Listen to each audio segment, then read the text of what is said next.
In 1995, a Nigerian man named Emmanuel Nwude masterminded one of the greatest bank heists the world has ever seen. How did he do it? What secrets lie beneath the dark corners of this case? Join us as we unravel the story of the man who sold an imaginary airport for $242 million. Chapter 1. Inception. Sao Paulo, Brazil, 1995. Nelson Sakaguchi sat in his office at the Banco Nordeste, a seat he had held onto as the bank's director for 14 years without any major incident. Life was good, and although Sakaguchi wasn't exactly an extraordinary banker, he was highly efficient in safeguarding the precious funds entrusted to him. That was until he made a series of silly mistakes that would eventually cost him everything he had ever built, and it all started with a call from Nigeria. This infamous call came from none other than the governor of the Central Bank of Nigeria, Dr. Paul Ogwuma, or so he thought. But why would the man in charge of Nigeria's highest bank put a call through to the director of a Brazilian bank out of nowhere? By his very status, the governor of the central bank was ranked alongside the nation's ministers, so to receive a call from such an important personality was quite shocking for Sakaguchi. But unknown to the bank director, he was about to be handed the biggest opportunity of his life on a platter. The governor of Nigeria's central bank revealed that the nation was planning to build a massive airport in the city of Abuja, and they were on the lookout for investors who wanted to get in on the action. Abuja is one of the biggest cities in the country, with over 500,026 residents as of 1995, which has grown to over 4 million today, so building an airport in such a location seemed like a promising business opportunity. As a veteran in the banking industry, Sakaguchi understood how important such an opportunity was to the Nordeste Bank and how much glory he would receive by bringing in such an investment, so he paid more attention to the call. On the other side, the governor of Nigeria's central bank revealed that the project would cost $250 million, a staggering sum to say the least. But considering the fact that an airport would most definitely return the initial investment within a year or two, it seemed like a profitable investment. He also revealed that the offer was not an exclusive one, and that the Nigerian government had reached out to other international banks about the project. All the cards were on the table, but Sakaguchi was quite skeptical. He knew the investment would be profitable, and he also knew he didn't have a lot of time to make a decision before the opportunity would be snatched by another willing investor. But as he pondered on the offer, the supposed governor of Nigeria's central bank brought out his secret weapon. In addition to imprinting his name in history as the man who made Nordeste Bank a whole lot of money, Sakaguchi would also be rewarded with a commission of $10 million for his role in the project. At this point, Sakaguchi had no choice but to take the offer after all. What's the worst thing that could happen? After some back and forth, he informed the governor of the Nigerian central bank that Nordeste Bank would be willing to shelve out the entire $250 million for the airport's construction. The two men finalized the next steps and hung up the phone. But while Sakaguchi celebrated this new business deal that literally fell into his laps, one man in Nigeria couldn't believe he had just convinced the director of a Brazilian bank to hand him $250 million, and the man in question wasn't Dr. Paul Ogwuma. As a matter of fact, the original governor of the Nigerian central bank had no idea that such a deal was going on. There was no airport and no real business proposal. The whole situation was a lie. So if it wasn't the real governor who made the call, then who did? Meet Emmanuel Nwude, one of the most infamous Nigerian scammers in history, and the man who was about to steal over $200 million without pulling a single trigger. Emmanuel Nwude was no ordinary man. He was the director of a private commercial bank in Nigeria known as Union Bank. But even though he was quite comfortable and had some reasonable wealth to his name, Emmanuel wanted more. He was a man driven by ambition and greed, and he was about to make history by plundering a bank for a quarter of its entire worth. But convincing Sakaguchi was just the first phase of the plan. Even though Emmanuel had the words of the bank manager to hold on to, he knew not to rejoice until he had the money in his hands. So he began laying out the rest of his plans, and this next phase took things to a whole new level. Chapter 2. London. If you thought Emmanuel was alone in this daring heist, you'd be very, very wrong. Even though he had a deep understanding about how the banking system worked and had access to a whole lot of data, it wasn't enough. For the plot to be believable, he had to enlist the help of 5 other people who also possess a wealth of experience in the banking and financial sector. Enter Emmanuel Ofolue, Nzeribe Okoli, Obum Osakwe, Christian Ikechukwu Anajemba, and his wife Amaka Anajemba, who would later become known as Nigeria's Queen of 419, a Nigerian slang used to describe elaborate frauds or any form of racketeering. One of these men was initially tasked with sending faxes to the directors of various commercial banks around the world, under the name William Touristia. Now, William Touristia was supposed to be the director of the Financial Planning and Budgeting Department in the Nigerian Ministry of Aviation, and those faxes he sent were official letters from the Ministry of Aviation, introducing the banks to the investment opportunities. Some details were slightly changed from letter to letter, but each carried the same message: loan us hundreds of millions of dollars for our airport project. Even though it was all a massive fraudulent scheme, it was so well done that it was almost impossible to detect any foul play. These were the days before you could simply go on Google to check the validity of the names and documents, so it was hard to verify any of the claims. To make the faxes even more believable, the group of fraudsters sent them through a fax machine from the actual Ministry of Aviation. This way, the receiver on the other end would not suspect a thing. Now that the first phase had been completed and Nelson Sakaguchi had bit the bait, it was time for a physical meeting, and Emmanuel and his team were more than ready. A week after the first call was made, the men traveled to London to meet with Sakaguchi, the director of Noreste Bank. Each one of them impersonated a major figure in the Nigerian financial and aviation system. Emmanuel Nwude was, of course, the governor of the central bank. One of his men was his deputy, while the rest of the roles were spread across. Before the trip, though, the men had prepared documents, design papers for the airport, permits from the government, official letters, and many other documents that would make the scam more believable. As soon as they landed in London, the first order of business was to book a luxurious 5-star hotel for their meeting with the Brazilian bank director. As soon as Sakaguchi arrived, they sent him a limousine to welcome him and booked him the best suite in the hotel. The following day, Emmanuel and his team sat down before Sakaguchi to present their proposal. Each person introduced themselves as the character they played, and they played it so well that Sakaguchi didn't notice any discrepancies. So once again, Emmanuel presented the offer to Sakaguchi, just like he had done on the phone. He told him where the airport would be built, showed him the land documents, along with many other convincing information. To further solidify his credibility,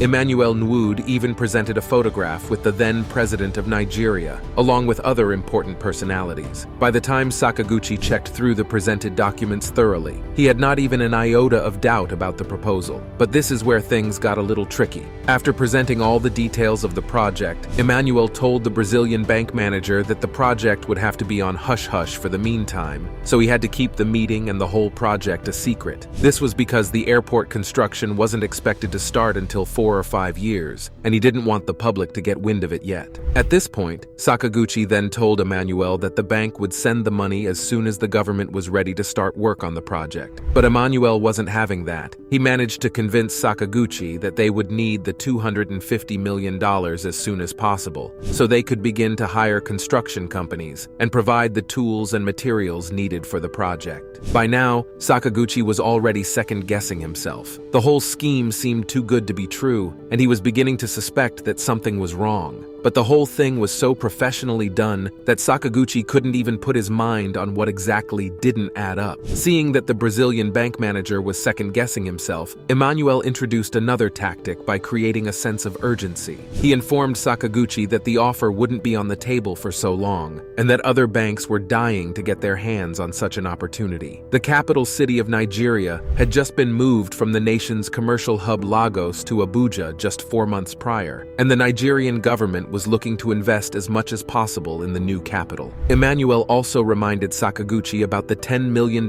commission he was entitled to if the deal was successful, and this increased the Brazilian bank director's enthusiasm. But Sakaguchi had another issue. Even if he agreed to the deal, how would the bank shelve out over $200 million for a project they couldn't independently verify? Emmanuel replied, "That's your problem. Solve it." By the time the London meeting was over, Emmanuel had convinced Sakaguchi to make a transfer of $3 million as a deposit, while the rest of the money would be wired in small amounts from the year 1995 to 1998. At this point, Sakaguchi was already in too deep, and even if he pulled out, he would be losing $3 million, which is still a pretty penny. For Emmanuel and his team, though, it was jubilation all around. They had just successfully made $3 million and were about to make even more money. This was where things got even more interesting. Chapter 3. Riding into the Sunset. With the second phase of the operation complete, the team headed back to Nigeria with $3 million in hand and an assurance that the rest of the money was coming. Sakaguchi, the man they had just met, was responsible for all international transfers at the Noresta Bank, and now he was at the mercy of Emmanuel Nwude and his ragtag gang. Over the next 3 years, Sakaguchi successfully transferred $242 million from the bank's account into many different accounts forwarded by Emmanuel. Strangely though, none of the bank's executives was aware that any such thing was going on. Sakaguchi ensured that no one would ever find out about the deal, taking precautionary steps to make sure that the whole thing remained a secret, that is until the airport was completed. But there was another hurdle to overcome. You see, even though Sakaguchi had the power to move money around, he could only approve foreign transfers of less than $6 million.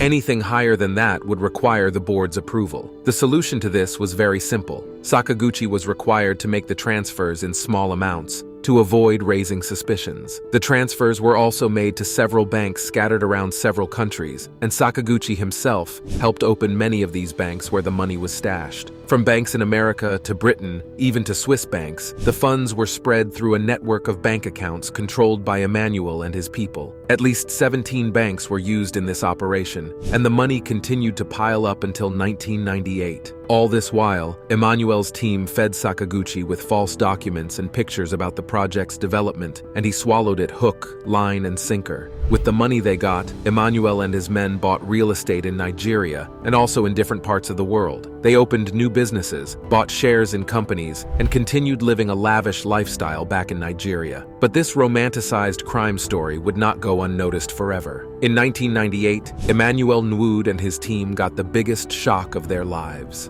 Chapter 4. The Truth Emerges.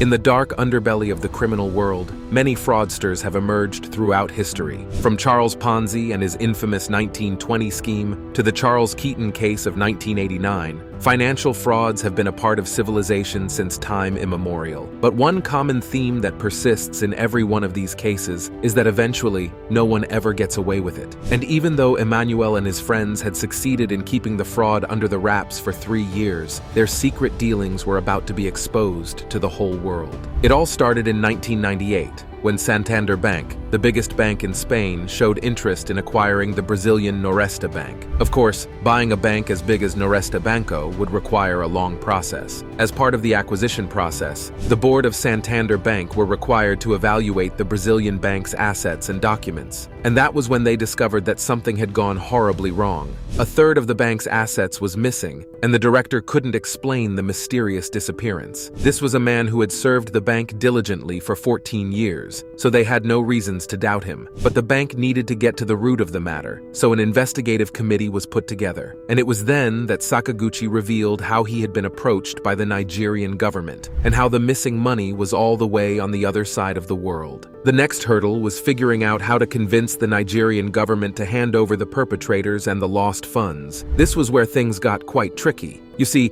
at the time, Nigeria didn't have any laws or institutions that investigated and prosecuted financial crimes, so finding out the true identities of the perpetrators was a huge challenge. It took intense pressure from several Western banks, mainly the Swiss banks, before the Nigerian banks would eventually reveal the identities of the men who had committed the crimes. But as soon as they launched an investigation into the case, the identity of Emmanuel and his cohorts came to light, and the news shook Nigeria to its very foundation. How did 5 men successfully scam an international bank of over $200 million? It was almost deemed the scam of the century. But even after their identities were revealed, Emmanuel and his team members continued to walk free because there was no appropriate body or ministry to carry out an arrest. Through a series of bribes and backdoor deals, Emmanuel Nwude managed to keep him and his men out of prison for a very long time. After hoping and waiting that someday the funds would be recovered, Noreste Banco and the Spanish Santander Bank completed the acquisition, although the eventual deal turned out to be less than the bank's actual value. Sakaguchi was also arrested and tried in Switzerland, where he answered to crimes of money laundering and financial fraud. However, even though it seemed everything had gone quiet, the bank continued to work underground, appointing lawyers in different countries to try and recover some of the lost funds. Sadly, the Nigerian government didn't exactly cooperate with the whole process. But a new twist was coming, one that no one else saw coming, and in their most vulnerable moments, Emmanuel and his gang would soon be caught in a net they almost never escaped from. Chapter 5. Justice Never Sleeps.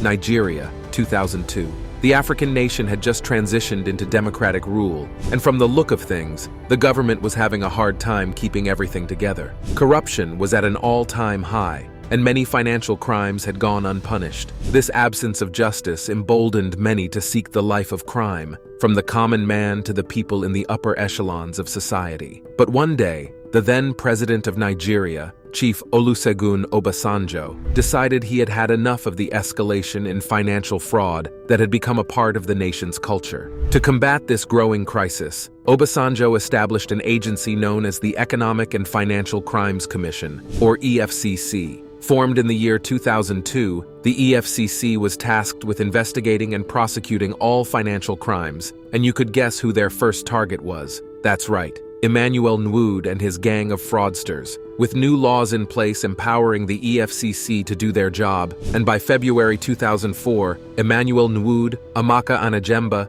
Emmanuel Ofolue, Nzeribe Okoli, and Obu Mosakwe were arrested and charged in the Abuja High Court with 86 counts of fraudulently seeking advance fees and 15 counts of bribery related to the case. Sadly, one of the men, Christian Anajemba, died in a car accident, which took the lives of 5 other people. However, there are speculations that there was more to the accident than meets the eye. According to some theories, Christian was assassinated due to Emmanuel's fears that he may eventually confess to the crimes in exchange for a lighter sentence. Whether this is true or not remains a subject of debate. However, the good news was that Emmanuel and the rest of the gang were now in custody. 4 Nigerian companies also faced charges related to the fraud case. This included Finbaz, a company owned by Christian Anajemba and his wife Amaka, Emrys & Co., owned by Emmanuel Nwude himself, Oceans Marketing, and the African Shelter Bureau. But that was just a smokescreen. In reality, Emmanuel had the justice system in his pockets,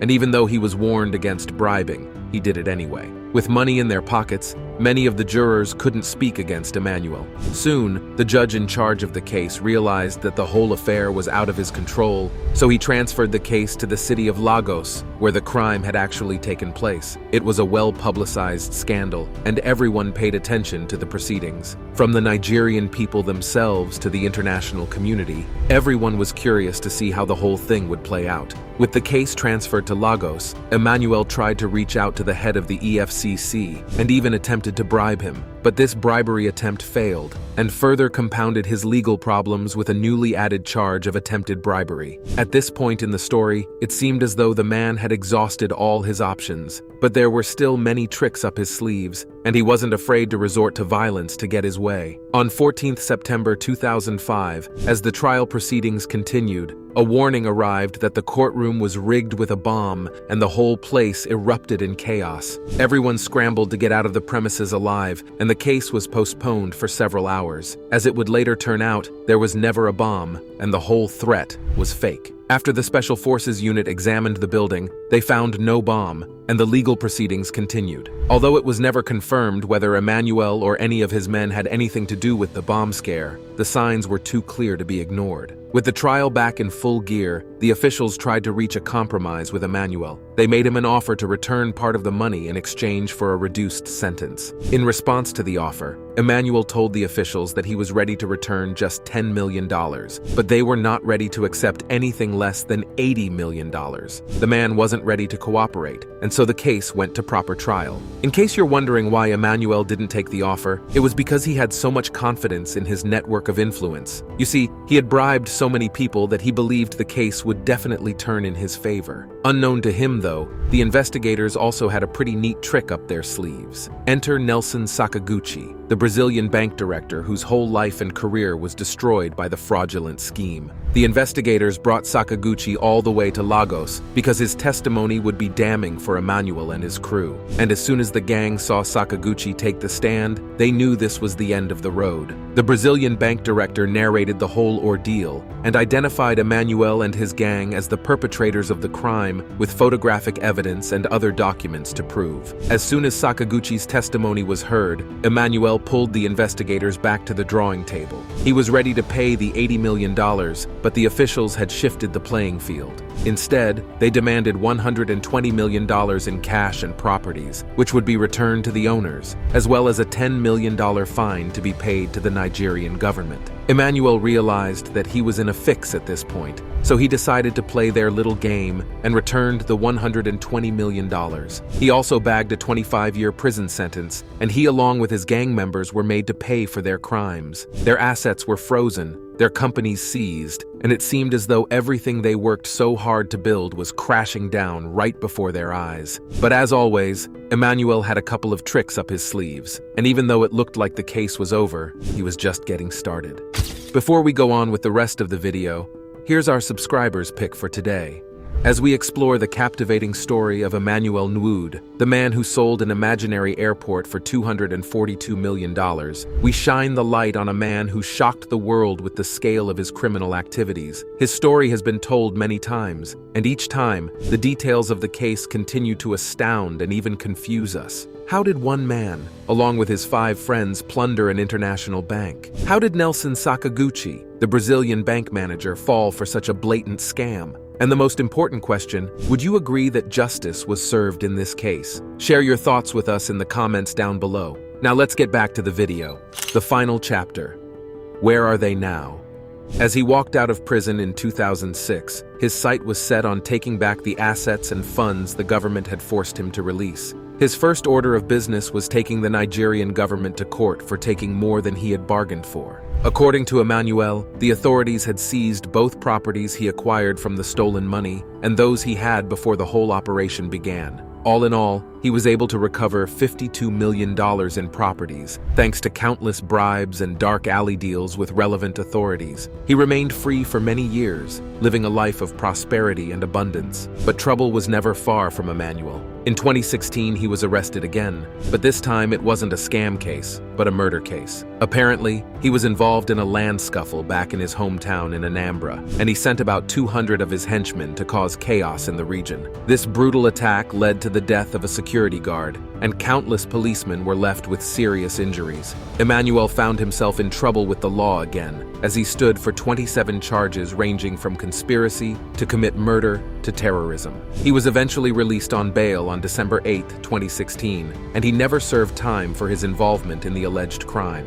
As for Amaka Anajemba, she was also made to pay a sum of $48.5 million out of the $120 million recovered, as well as a $5 million to the government and a fine of $15,000. She also spent quite some time in prison, but was released after serving just a portion of her sentence. But her story didn't end there. Back in 2016, Amaka dipped her feet in the world of politics, after she was appointed the managing director of a prominent agency in her home state of Enugu. Other members of the gang have also continued to enjoy lavish lifestyles after supposedly paying for their crimes with short jail terms. Today, this infamous crime is regarded as the 3rd largest in banking history, and even though many years have passed, the story continues to captivate the attention of historians worldwide. Could such a thing happen today, though? Thank you for watching this video. See you in the next one.